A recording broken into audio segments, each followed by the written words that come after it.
Yes, my background is all in recruitment. I've worked for a range of companies, big publicly listed ones, and more recently with a startup. I joined a company. We were just 10 people, and I helped to build their kind of contingent practice and then moved over to the executive search side. And that was where I got the idea for Juggle. I was personally just very frustrated at the lack of women that you find in senior roles. So the stakeholders that we were interacting with, the candidates, even my internal peers at a senior level, it was very male dominated. And I just thought, hang on a second. I joined the workforce with all of these amazing women. And yes, of course, a large percentage of them are leaving to have babies, but why are they struggling to re-enter with the necessary, I think, the deserved respect? Why are we not making space for them? And it seems so obvious to me that flexibility goes to the heart of this issue. I just started to look and research and see if I could invest in businesses or join businesses that were connecting these two things, gender diversity and flexible working. But I couldn't really find anything that was transforming the market. The gender plays were all very brand-based, PR-led, which is amazing, but it doesn't actually solve the problem. And the flexible working plays were, I would say, communities, they were job boards, which again, are very necessary and important businesses, but they don't ultimately take down the traditional ways of hiring and managing. So I thought, well, I've got to build this myself then. That's the backstory. So that sounds an amazing backstory to it all. And it must have had some serious changes over the last year. How has the pandemic affected you? Because obviously you've had quite a bit of success in raising some capital and you're going through a crowdfunding raise as well at the moment. What are the changes that you've seen in the last year?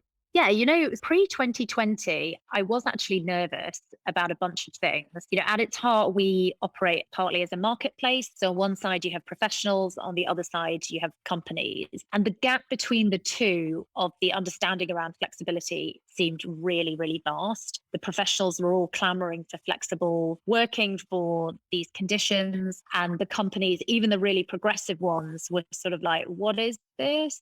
Why do we have to offer it? Oh, this feels all complex, a real departure away from what we're doing. So that was disheartening. But we did also get some really great feedback during some customer exploration in 2019, which was actually, we do understand flexible working, but the Juggle platform needs to handle some of the contractual payment management aspects, which takes away these questions that I have around flexibility. So we had launched that new platform to our audience in 2020 and the traction was amazing. You kind of see the numbers ticking up really, really well. And then the pandemic obviously hit and companies rallied pretty quickly and they got rid of their flexible workforce ahead of their permanent workforce, which makes a lot of sense, but obviously impacted our numbers horribly for Q2. So that was kind of a scary time. And I know that most founders last year was just total roller coaster of emotions. I guess for me, I always felt quite quietly confident about Juggle's prospects because I thought, even though this is a terrible event that's happening in the world, it will move the conversation forward. We had the largest work from home experiment and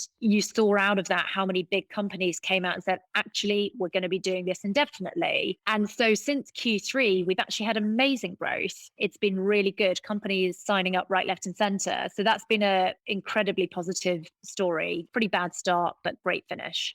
Yeah. And how many businesses do you have on the platform now then that are using it to hire talent? It's pushing on for 1,000 now. So again, those numbers are different to the number of professionals, but the growth rate at the moment is about 30% month on month. And it's been like that for 4 months now. So that's giving us a good indicator that I guess the market is now behind us. You can't underestimate timing in startups.